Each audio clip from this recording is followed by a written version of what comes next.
but it was an unmitigated disaster. My cleat kept coming out the left pedal. But in all honesty, I wasn't race fit either. I reckon I could have got maybe halfway into that in the front group, but I was struggling. So I got to build the punch a bit more, i.e. the top end power.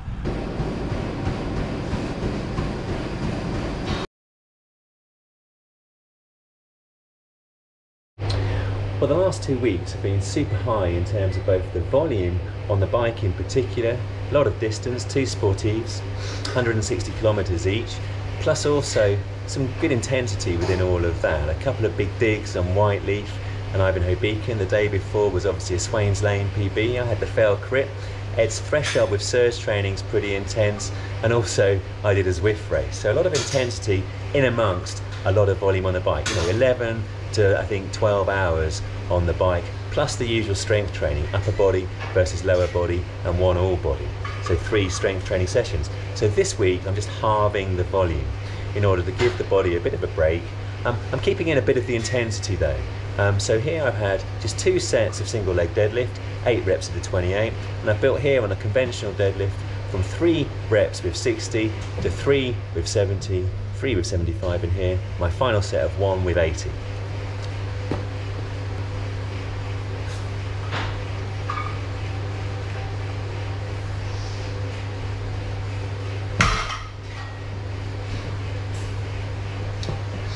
Yeah, and that felt good. Bar speed was fast. Definitely could have had at least another, maybe a 3rd rep in me there.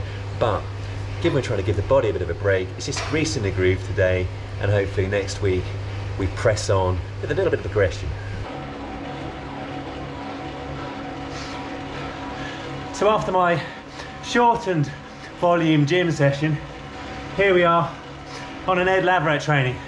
10 minutes FTP into 4 times 40-20. Each of the 40-second sprints had 120% of FTP, i.e. quite intense. He's prescribed 3 blocks of that, but I'm only going to do 2 in order to stay fresh for the crit on Thursday.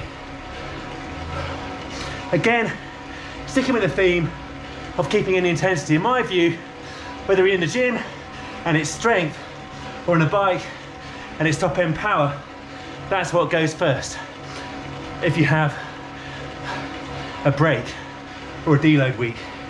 So for me, one way of having a little deload is cut the volume but stay sharp with the intensity.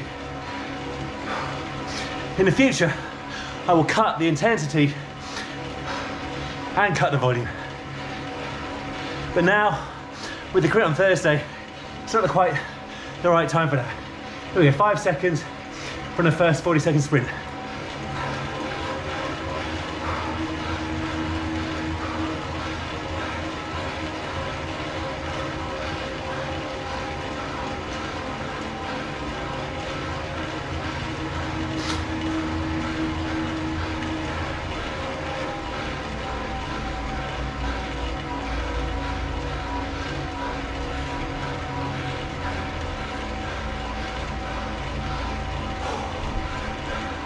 These are stinging.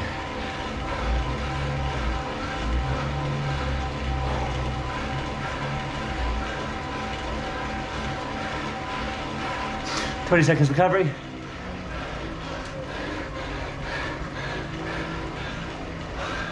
It's gonna fly by.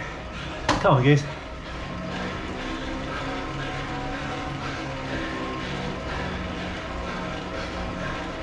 Of course, it's hard.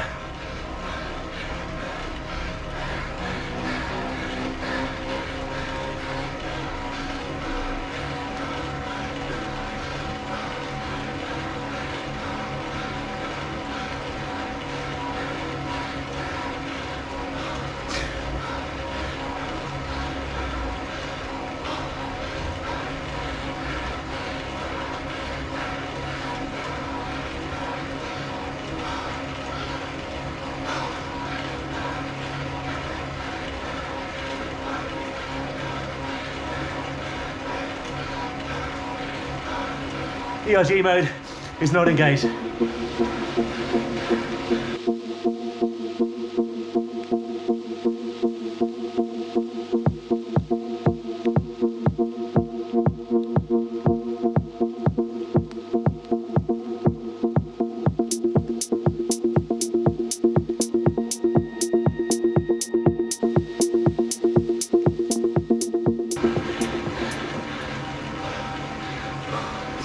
horrible, Ed.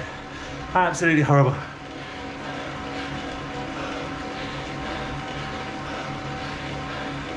I walk back.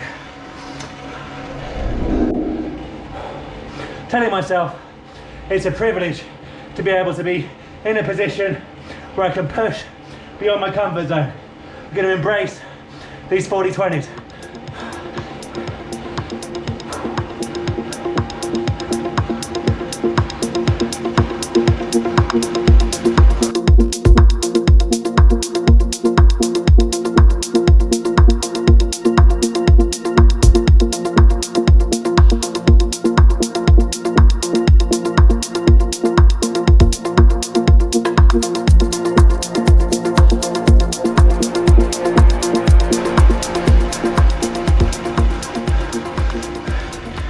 Oh, dear me.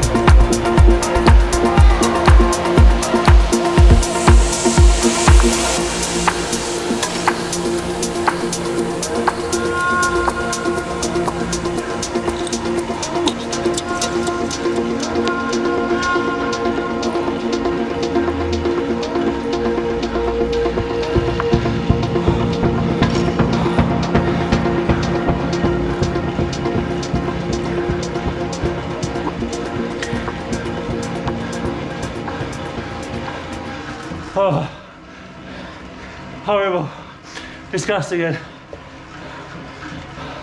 It's me done.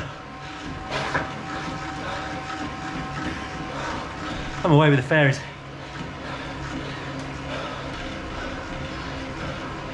I only took 4 minutes of recovery between the two blocks rather than 8. 1, I need to get into work. 2, as I said before, I'm not doing a third block. You would need the 8-minute recoveries to do a quality third block, trust me.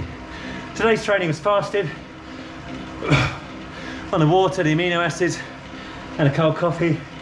Now to focus on recovery over tomorrow, Thursday morning, and hopefully the legs will be ready to go for the crit.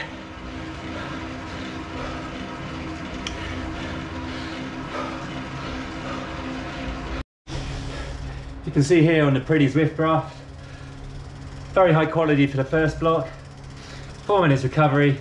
I had a little wobble about 2-3 minutes in to the second block. You can see a tad of green. I just dropped the gear and increased the cadence just to reduce the perceived exertion, and then gradually built from probably about 285 to 300. And then I think decent quality on the final 40-20s. Look at this for a beautiful evening. I think, fingers crossed, there's a risk of actual good weather tomorrow. Who would have thought that in July in the UK?